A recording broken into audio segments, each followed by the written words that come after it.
नमस्कार, खबर एक मिनट के साथ हाजिर हूं मैं अनुपम। आइए देखते हैं एक मिनट में पूरी खबर और उसका पूरा विश्लेषण।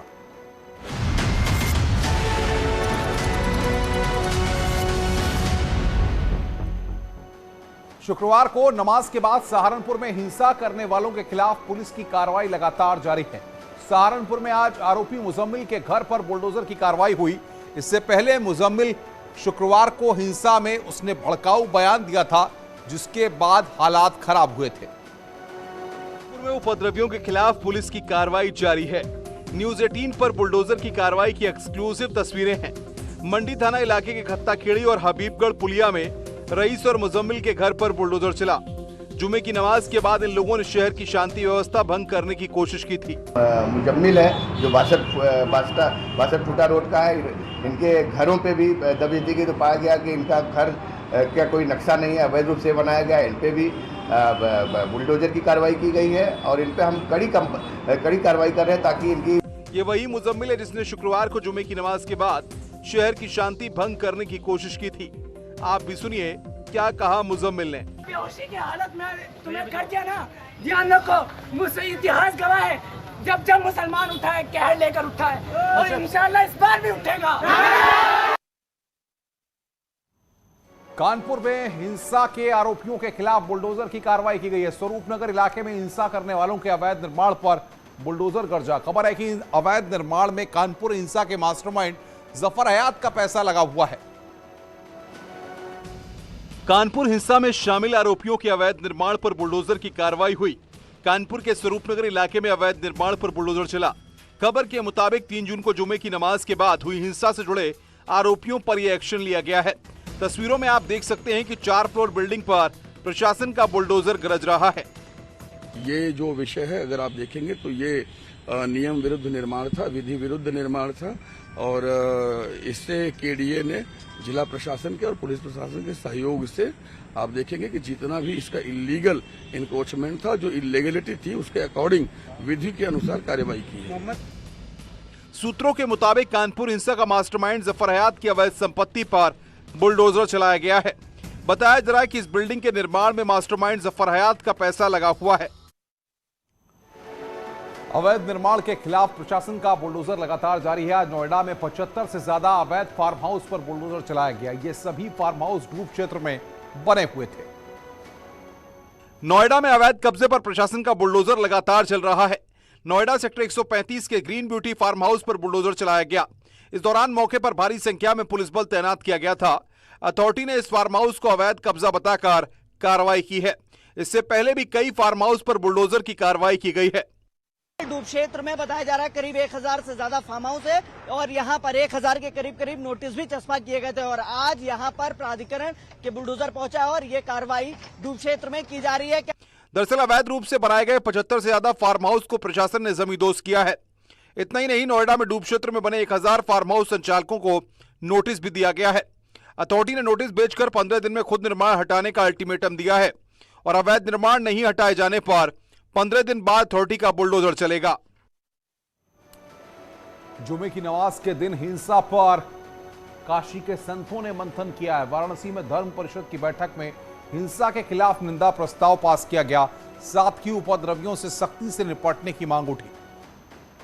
काशी में धर्म परिषद की अहम बैठक हुई। इसमें बड़ी संख्या में धर्माचार्यों और संतों ने शिरकत की। इस बैठक में जुमे की नमाज के दौरान राज्य के विभिन्न हिस्सों में हुई हिंसा के खिलाफ निंदा प्रस्ताव पास किया गया। संतों ने उपद्रवियों पर एनएसए लगाने की मांग की। संतों ने यह भी मांग की कि जिन मस्जिदों से बवाल शुरू हुआ उन्हें सील किया जाए और मस्जिदों में सीसीटीवी भी लगाए जाएं, ताकि मस्जिदों में मौलानाओं की तकरीर को भी रिकॉर्ड किया जा सके। समाज चिंतित होता है जिस प्रकार से जुम्मे की नमाज पढ़ करके वो बाहर निकलते हैं और फिर ईटा पत्थर चालू हो जाता है। कहीं ना कहीं से उस नमाज में क्या पढ़ाया जा रहा है मौलवियों द्वारा, इस पर जो है प्रशासन तत्काल ध्यान रखे और उस जुम्मे की नमाज को पहले तो तत्काल बंद कर देना चाहिए, जिससे देश अशांत हो रहा होगा। संतों ने नुपुर शर्मा के खिलाफ आपत्तिजनक बातें कहने वाले इस्लामी कट्टरपंथियों के खिलाफ सख्त कार्रवाई की मांग की है। समाजवादी पार्टी की हार के बाद गठबंधन में लगातार दरारें आ रही हैं। अब महान दल के अध्यक्ष केशव देव मौर्य के बयान के बाद अखिलेश यादव नाराज हो गए हैं। उनको गिफ्ट में दी गई कार को भी वापस ले लिया गया है। समाजवादी पार्टी से किनारा करने के बाद महान दल के अध्यक्ष केशव देव मौर्य से अखिलेश यादव की गिफ्ट की गई फॉर्च्यूनर कार उनसे वापस ले ली। न्यूज 18 से बात करने पर केशव देव मौर्य ने कहा कि अखिलेश बचकानी हरकतें करते हैं, उनमें राजनीतिक परिपक्वता नहीं है। आज के बाद किसी से भी फॉर्च्यूनर नहीं लूंगा। दिवाली के धनतेरस के दिन मुझे मिली थी, तो मैंने सोचा हो सकता गिफ्ट हो, लेकिन वो समाजवादी पार्टी के नाम से थी, तो वो उन्होंने गिफ्ट नहीं समझा होगा, इसलिए वापस लिया। उसमें कोई बहुत बड़ी बात नहीं, लेकिन ये है कि इतनी जल्दी ये प्रतिक्रिया आने की उम्मीद नहीं थी। केशव देव मौर्य ने कहा कि इस तरह की प्रतिक्रिया की उम्मीद नहीं थी। मैंने समाजवादी पार्टी का साथ दिया, पार्टी ने मेरी उपेक्षा की। और एक कार दिया था आपने बड़ा प्यार से, और आदेश हो गया दे दो, हमने कहा ले जाइए भाई। कार एजेंसी में बन रही थी, थोड़ी सी डेंट थी, वो भी आप इंतजार नहीं किए, वैसे ही बिगड़ी कार उठा लाए, जैसे लग रहा है कोई खा जा रहा था। भ्रष्टाचार के खिलाफ आईएएस पर विजिलेंस की बड़ी कार्रवाई हो रही है। उत्तराखंड में तैनात कृषि विभाग में सचिव के पद पर 2 राज्यों में विजिलेंस की रेड पड़ी है। आईएएस रामविलास पर आय से 500 गुना ज्यादा संपत्ति अर्जित करने का आरोप लगा है। रामविलास यादव के कई ठिकानों पर छापेमारी हुई। देहरादून, लखनऊ, गोरखपुर में विजिलेंस की टीम ने छापेमारी की। लखनऊ में 2 जगहों पर और देहरादून, गाजीपुर और गाजियाबाद में एक ठिकाने पर छापेमारी की गई। रामविलास यादव के देहरादून के आवास और गाजीपुर जिले में भी रामविलास के पैतृक आवास पर छापा पड़ा। वहीं लखनऊ के गुडम्बा में रामविलास के परिजनों के स्कूल पर भी छापेमारी हुई। रामविलास यादव पर आय से 500 गुना अधिक संपत्ति अर्जित करने का आरोप है। रामविलास यादव एलडीए के पूर्व सचिव थे। रामविलास यादव अभी उत्तराखंड में अपर सचिव कृषि के पद पर तैनात हैं और 30 जून को रिटायर होने वाले हैं। उत्तराखंड में भी रामविलास के ठिकानों पर विजिलेंस विभाग ने छापेमारी की। देहरादून में रामविलास के आवास पर विजिलेंस ने छापा मारा। उत्तराखंड में कृषि विभाग में अपर सचिव के पद पर तैनात रामविलास यादव के खिलाफ आय से अधिक संपत्ति का मामला दर्ज हुआ है। शहर में शांति भंग करने वालों के लिए उन्नाव के इंस्पेक्टर ने अनोखे अंदाज में संदेश दिया है। दंगाइयों को शायराना अंदाज में सबक सिखाते हुए इंस्पेक्टर ने कहा कि कहां निशाना कहां खबर है, पुलिस को इसकी खूब खबर है। इंस्पेक्टर की ये लाइन सोशल मीडिया पर लगातार वायरल हो रही है। सोशल साइट पर आकर नफरत फैलाओगे तो दर-दर ठोकर खाओगे, पकड़कर जेल भेजाओगे। अमन चैन के दुश्मन सुन लो, छोड़ बुराई नेकी चुन लो। शांत देश को नफरत का जो गीत सुनाओगे तो दर-दर ठोकर खाओगे, पकड़कर जेल भेजाओगे। मानवता का ज्ञान नहीं है, पशु है वो इंसान नहीं है। और नेक देश को तुम कुचक्र से यदि सुलगाओगे तो दर-दर ठोकर खाओगे, पकड़कर जेल भेजाओगे। कहाँ निशाना कहाँ नजर है, कहाँ निशाना कहाँ नजर है, पुलिस को इसकी खूब खबर है। कहाँ निशाना कहाँ नजर है, पुलिस को इसकी खूब खबर है। और छद्म रूप धर करके भी यदि आग लगाओगे तो दर-दर ठोकर खाओगे, पकड़कर जेल भेजा। गोरखपुर में एक अजीबोगरीब तस्वीर सामने आई है। बुर्का पहनी महिला ने एक कार में आग लगा दी। फिलहाल कॉलोनी के लोगों ने आग पर तो काबू पा लिया, लेकिन यह तस्वीर कई सवाल खड़े कर रही है। गोरखपुर में एक कार में बुर्का पहनी महिला ने आग लगा दी। आग के बाद बच्चों ने शोर मचाया तो महिला फरार हो गई।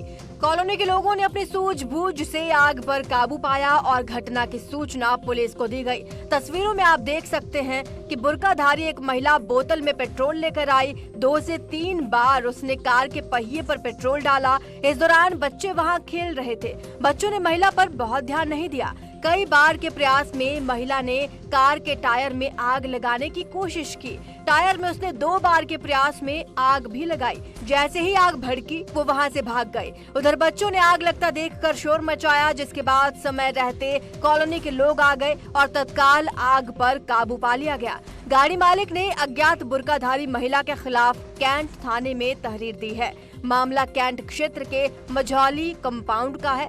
फिलहाल सीसीटीवी फुटेज के आधार पर पुलिस मामले की जांच कर रही है। ललितपुर से खबर, जहां पर दबंगों के चलते गांव के लोग हड़ताल पर बैठे हुए हैं। दरअसल पीड़ितों का आरोप यह है कि दबंगों ने जमीन की हेराफेरी की है और साथ में मारपीट पर भी उतारू हैं। आरोपियों पर कार्रवाई की मांग को लेकर गांव वाले हड़ताल कर रहे हैं। ललितपुर में दबंगों के खिलाफ कार्रवाई की मांग को लेकर एक गांव के ग्रामीण भूख हड़ताल पर बैठे हैं। आरोप है कि जमीन की पैमाइश के दौरान दबंगों ने न केवल लेखपाल बल्कि ग्रामीणों के साथ भी मारपीट की थी। इन सब के बावजूद पुलिस आरोपियों के खिलाफ कार्रवाई नहीं कर रही है। श्रीमान जी, हम लोग ने जमीन नपवाने के लिए गए थे, पट्टा नपवाना था हम लोगों को। हम लोगों ने पट्टा नपवाया, वहाँ नपवाने के बाद हम लोग घर आ रहे थे, हमारी जमीन में ट्रैक्टर चल रहे थे। ट्रैक्टर चले इतने में दबंग लोग आए, बड़े लोग, उनने बहुत हम लोगों सबको मारा और पटवारी को भी मारा। फिर थाने गए ना, हमारी कोई FIR लिखी कि साथ में हमारी कोई सुनवाई हुई। और यहाँ भी आए, हम लोग ललितपुर गए, वहाँ भी दरखास्त दिए, हमें कोई सुनवाई नहीं हुई साहब हमारी। मामला थाना मडावरा के डोगरा खुर्द गांव का है। घटना के विरोध में लोग शहर के घंटाघर पर प्रदर्शन कर बैठे हैं।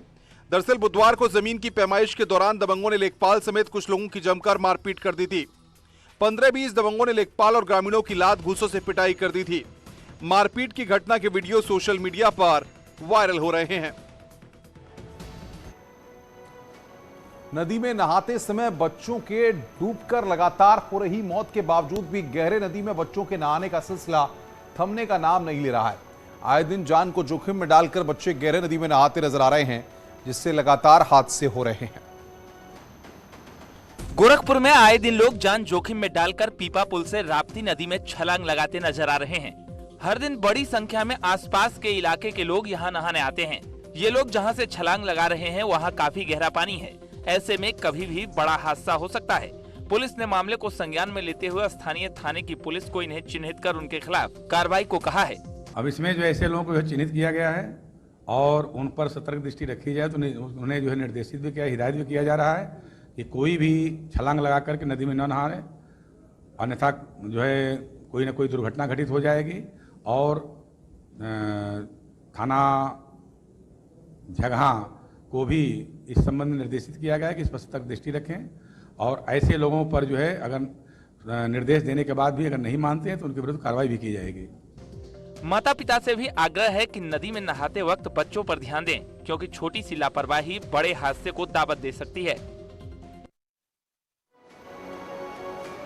धर्म परिवर्तन कर जितेंद्र नारायण त्यागी बने वसीम रिजवी को जान से मारने की धमकी मिली है। जितेंद्र नारायण का दावा है कि यह धमकी डी कंपनी के इकबाल कास्कर ने दी है। वसीम रिजवी को व्हाट्सएप कॉल के जरिए धमकी दी गई है। उत्तर प्रदेश में शिया वक्फ बोर्ड के पूर्व चेयरमैन वसीम रिजवी उर्फ जितेंद्र नारायण सिंह को जान से मारने की धमकी मिली है। व्हाट्सएप कॉल के जरिए दी गई धमकी में 3 दिन के अंदर वारदात को अंजाम देने की बात कही गई है। जितेंद्र नारायण का दावा है कि धमकी डी कंपनी के इकबाल कास्कर के भाई ने दी है।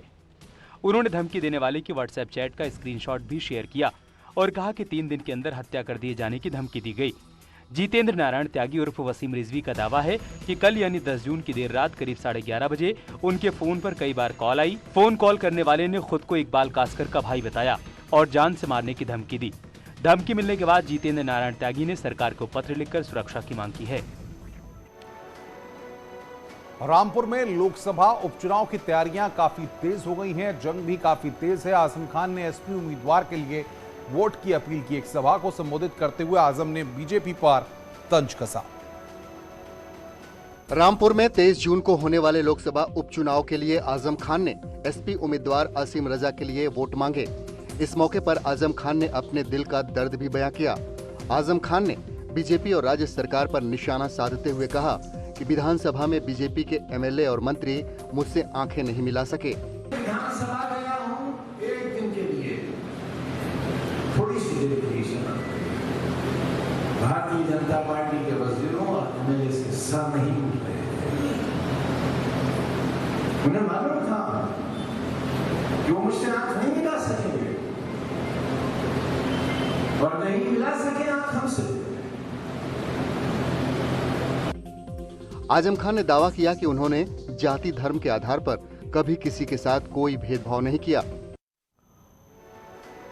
देवरिया में शादी समारोह में हर्ष फायरिंग का वीडियो वायरल हो रहा है। खुद दूल्हे ने स्टेज पर कई लोगों की भीड़ में दनादन फायरिंग की। पुलिस ने जांच कर एक आरोपी को गिरफ्तार किया है। देवरिया में हर्ष फायरिंग की घटनाएं थमने का नाम नहीं ले रही। ताजा मामला गौरी बाजार थाना क्षेत्र का है, जहां शादी समारोह के दौरान दूल्हे ने हर्ष फायरिंग की। बताया जा रहा है कि पावनकुंडा गांव में एक बारात आई थी, जहां जयमाल के बाद दूल्हा खुद को रोक नहीं पाया और जयमाल के बाद स्टेज पर ही हर्ष फायरिंग की। इतना ही नहीं, कुछ देर बाद फिर वो लाइसेंसी बंदूक से कई राउंड फायर करता नजर आया। दूल्हे का हर्ष फायरिंग करते हुए वीडियो वायरल होने के बाद गौरी बाजार पुलिस एक्शन में आई। कई लोगों को हिरासत में लेकर जांच पड़ताल में जुट गई है। ये देवरिया जिले में गौरी बाजार थाना क्षेत्र के अंतर्गत एक शादी समारोह के दौरान हर्ष फायरिंग का मामला है। इस प्रकरण में थाने पर मुकदमा पंजीकृत कर लिया गया है और एक व्यक्ति की गिरफ्तारी भी कर ली गई। पुलिस ने केस दर्ज कर एक आरोपी को हिरासत में ले लिया है। खबरें और भी हैं, फिलहाल फ्रैंक ब्रेक के लिए, ब्रेक के बाद जल्द हाजिर होते हैं।